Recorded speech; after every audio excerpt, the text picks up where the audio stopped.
আপনার প্রথম বিগিনিং শুরুটা হবে আপনার আকীদার জায়গা থেকে। কিরকম আকীদার জায়গা? আকীদা কি আমাদের নাই? আমরা তো আকীদা আছে, কিন্তু একটা শূন্যতা কোথায়?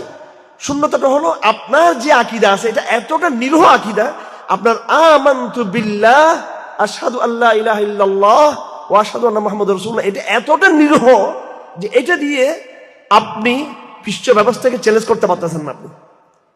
আপনি মনে করতেছেন বিশ্ব ব্যবস্থাও ঠিক আছে, কেমনে ঠিক থাকে? বিশ্ব ব্যবস্থা বলতেছে না আল্লাহকে, তারা মানতেছে না, তারা মানবতাবাদকে তার প্রতিষ্ঠা করতে চায়। হিউম্যানিজম,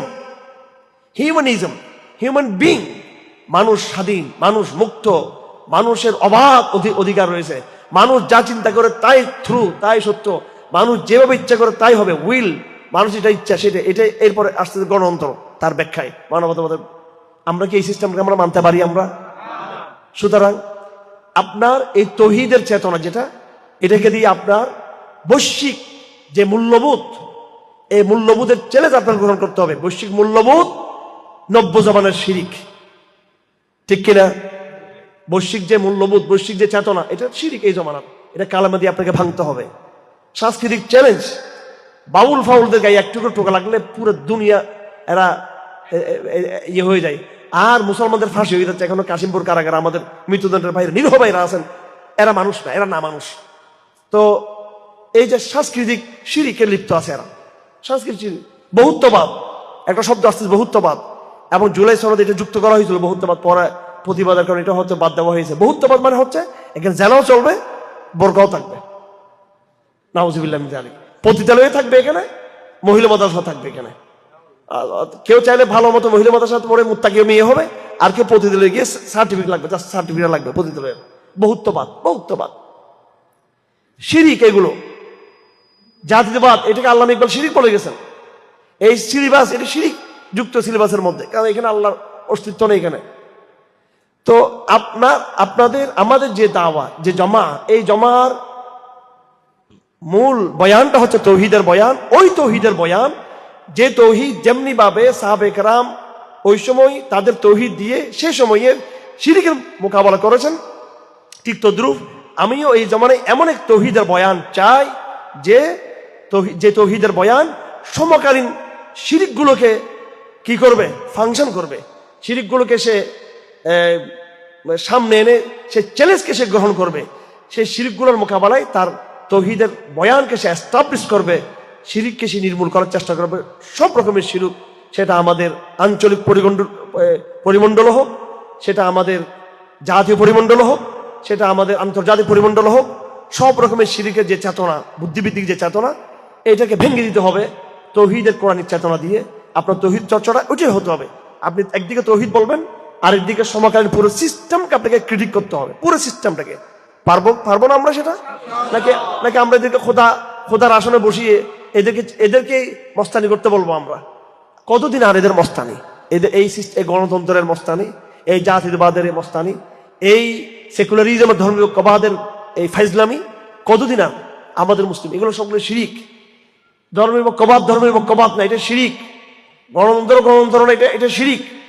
ওই গণতন্ত্র যেটা একবার পাশ্চাত্যের সংজ্ঞায় যে গণতন্ত্র এবং জাতীয়বাদ, তারা যেটা এখানে একটা যে আইডেন্টিটি তারা দিতে চায়, ইসলামের আইডেন্টিটিকে নির্মূল করে। এই বাবা সাংস্কৃতিক যে তাদের যে বয়ান, এগুলো কতগুলো শিরিক। আগের শিরিক ছিল হার্ডকোর, এটা ছিল হার্ডওয়ার শিরিক। এটা পাথর, তারপরে ইট পাথরের একবার দৃশ্যমান। আর এখন শিরিক হয়ে গেছে সফটওয়্যার হয়ে গেছে, এটা মিশে গেছে, এটা আমাদের সিস্টেমের সাথে মিশে গেছে শিরিকটা। আপনি সুদী ব্যাংক, এটা হারাম, এটা শিরিক না, কিন্তু সুদী ব্যাংককে হালাল মনে করা কিন্তু এটা কুফর। কিন্তু হ্যাঁ, এইভাবে আপনি যত রকমের অন্যায় অবিচার আছে, পাপ আছে, এগুলো কোনো কুফর নেই, এগুলো কোনো কেউ কাফের হবে না, ট্রান্সজেন্ডারকে কেউ যদি ট্রান্সজেন্ডার হয় সে কাফের হবে না, কিন্তু ট্রান্সজেন্ডারকে কেউ যদি হালাল মনে করে সে কাফের হয়ে যাবে। কথা বুঝে আসছে আপনাদের? আপনারা বলুন, বর্তমানে এই কুফরিগুলো করা হচ্ছে, এগুলোকে হালাল মনে করে কবিরা গুনাহ, এগুলো কবিরা গুনাহ আমরা করতেছি, আমাদের অনেক গুনাহ হচ্ছে, আমরা করতেছি এগুলো না, আমরা কবিরা গুনাহ জেনে করতেছি, ভুল হচ্ছে আমাদের। ওরা কি সেটা মনে করে নাকি এগুলোকে হালাল মনে করে করতেছে তারা? তো ওরা কি এই যুগের সিস্টেমের লোকেরা এরা কি কবিরা গুণে লিপ্ত, ওরা কি শিরিকে লিপ্ত, কুফরে লিপ্ত? ক্রাইসিস ইজ শিরিক, ক্রাইসিস ইজ কুফর। ক্রাইসিস কিন্তু কবিরা গুণা না। এরা হালাল এটাকে গুণাই মনে করতেছে না, এটাকে গুণাকে গুণাই মনে করে হচ্ছে কুফর। গুণাকে গুণা মনে করে করাটা হচ্ছে এটা হচ্ছে কবিরা গুণা। ক্রাইসিসটা বোঝার চেষ্টা করতে হবে আমাদেরকে। এই জমানায় পুরো সিস্টেমটাকে আমরা মনে করতেছি এটা অন্যায় করতেছি, অন্যায় করতেছি এটা মনে করতেছে না, যে এটা অন্যায় করে অন্যায় জেনে করতেছি এটা মনে করতেছে না, মনে করতেছে এটা আমি এইটা করা বৈধ, এটা অনিসলামিক, এটা করা বৈধ, এইভাবে কিন্তু এটা করা হচ্ছে পুরো সিস্টেমের বিষয়ে। এই কথাটা প্রযোজ্য আমার ভাইরা।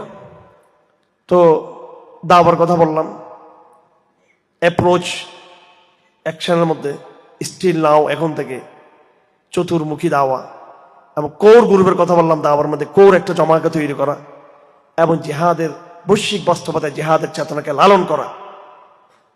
এই মুহূর্তে আপনার জন্য হয়তো এই মুহূর্তে হয়তো আপনি অ্যাকশনে যেতে পারতেছেন, কিন্তু বৈশ্বিক যে চ্যালেঞ্জগুলো সেখানে এটাকে অবশ্যই মাথায় রাখা। এরপর আমি বললাম এই কাফেলার, দাওয়াতি কাফেলার যে কাজের যে সূচনা, তা ভিত্তি যেটা হবে সেটা তৌহিদের জায়গা থেকে, এবং তৌহিদের বয়ানটা কেমন সেটাও বললাম। সর্বশেষ আপনাদের প্রতি আমার কথা হলো, আপনি সব কিছু বুঝলেন, তৌহিদ বুঝলেন, তৌহিদের বিরুদ্ধবাদী সমকালীন শিরিকের চ্যালেঞ্জটা বুঝলেন, আপনি দাওয়া বুঝলেন, জিহাদ বুঝলেন। এবং এর আগে আমি যে কথাগুলো বললাম, যে আমাদের পারিপার্শ্বিক যে সমস্যাগুলো, কিছু উত্তাল ঢেউ, কিছু দৃশ্যমান চ্যালেঞ্জ, এগুলোকে আমরা বুঝি, আবার কিছু কৌশলের নামে, সমন্বয়ের নামে, বা কিছু সিস্টেমের যে বাহ্যিক প্রবণতা, দৃশ্যমান প্রবণতা, যেগুলো দেখতে হুমকি মনে হয় না, কিন্তু সেখানে কিন্তু চোরাবারের মতো আমাকে হারিয়ে যেতে হবে, এই কথাও বললাম। সর্বশেষ আমার কথা হচ্ছে আপনাদের প্রতি, এই সব কিছু বুঝার পরেও আপনি সফল হতে পারবেন না যতক্ষণ না আপনি কাফালাবদ্ধ না হবেন, যতক্ষণ পর্যন্ত আপনি জমাবদ্ধ না হবেন। আপনাদের সকল প্রতি আমার এটা my last demand to you, আপনাদের সকল প্রতি আন-নিদাউল আখির ইলাইকুম, এটা আমার সর্বশেষ আহ্বান, চূড়ান্ত আহ্বান আপনাদের সকল প্রতি। ইলহাক বিল কাফেলা, ইলহাক বিল কাফেলা, ইলহাক বিল কাফেলা। আপনারা সবাই কাফেলাবদ্ধ হন, সবাই জমাবদ্ধ হন আমাদের সাথে, সবাই আমাদের একসাথে থাকুন ইনশাআল্লাহ। এটা একটা সুন্নাহ জীবিত হবে, আমাদের আনুগত্যের সুন্নাহ, আসম ওয়া তাআর সুন্নাহ। এটা শুধু সুন্নাহ নয়, রাসূল এটাকে সাহাবায়ে আমাদের জন্য এটা ফরজ করে দিয়েছেন, ওয়াজিব করে দিয়েছেন। যখন সেটা তার একদম এমারতে মুতলাকা যখন হবে,